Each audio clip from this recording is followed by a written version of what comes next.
Hello and welcome to Horror Game History, a mini-series where I'll be going over the past 4 decades of horror games and how they help lay the groundwork for the tense and horrifying games we play today.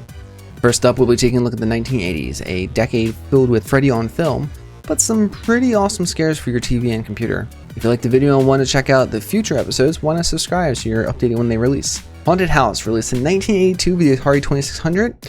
Look at that box art, come on.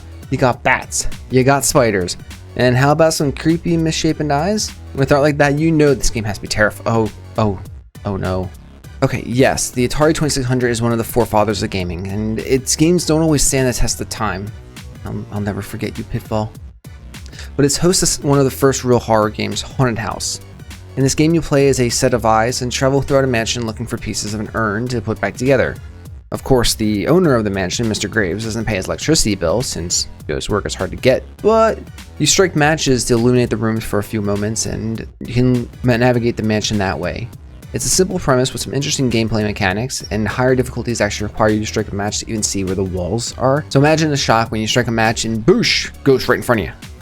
If you want to give Haunted House a try, you can actually find it on the updated versions of the Atari Flashback console or portable console.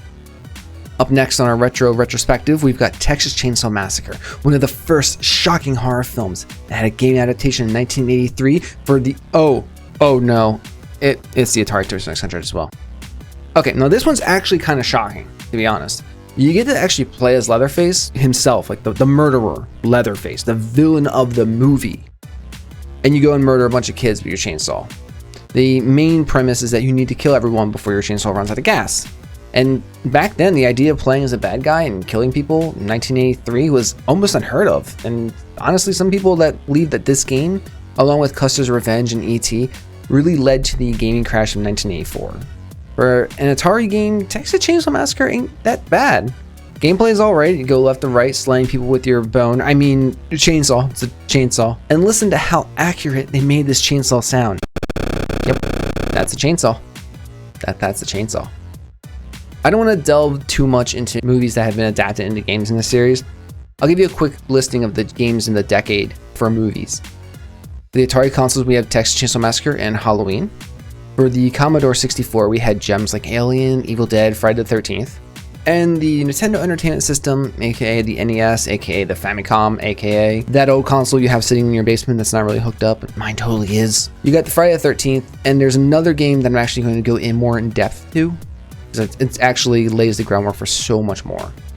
Moving past the Atari, I want to start talking about the new hotshots to gaming at the time, Sega. They had really good success with the arcade game Monster Bash, and they were looking for a way to adapt it to their home console, the Master System. And in 1986, they released Ghost House. It's a side-scrolling platformer, and you play as Mick, a young vampire hunter who's looking to destroy 5 Draculas, because at the time all vampires were called Draculas for some reason, I don't know, and escape from the mansion. One of the most interesting things about this game, which I found while researching for this video, is that Brazil had its own version of the game featuring a completely different character, El Chupalin Colorado, which I probably butchered that name horribly, via a complete sprite swap. Not to be outdone by their rivals, Nintendo had its own platforming vampire hunting game, Vampire Killer. Or, as we probably know it more commonly, Castlevania. It was released in 1986 for Japan, 1987 for the US, and was for the Famicom and NES. There were some later ports to other consoles, but I'm going to talk about the original one only. Players took control of Simon Belmont as he traveled through 18 stages, reaching and finally slaying Dracula, alongside Frankenstein's monster, Igor, Medusa, the Grim Reaper, and much more, and destroying Dracula's castle, leaving it in complete ruins. It took a handful of movie monsters and added them together in a better way than Bela Lugosi and Lon Chaney Jr. could, better than the Stooges could, and yeah, way better than Universal. I could go on and on about the many sequels, spin-offs, and remakes that encompass the Castlevania series, but this video series is only going to cover the first game in a franchise. There's only 2 games left in our look back in the 80s, so first we're showcasing the power of token character archetypes and point-and-click fun. What happens when you mix a new wave rocker, a photographer, a writer, a punk, a surfer, a nerd, and a boyfriend, and plot them all in Haunted House with a doctor? No, not an expanded cast of Scooby-Doo. Instead, you get Maniac Mansion by LucasArts, released for the Commodore 64 and PC in 1987, with a later port to the NES.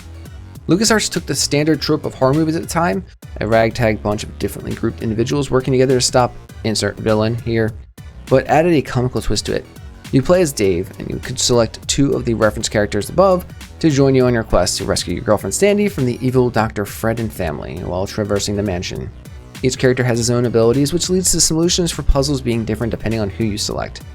No one is safe though, and any character can die, possibly leaving you trapped in the mansion for eternity, or until something causes it to blow up. Alright, this is the last one. I saved the best for last, I promise. At least in my opinion. And yes, this is actually the movie game I was talking about earlier, and that I am making you one exception for, because this is Sweet Home.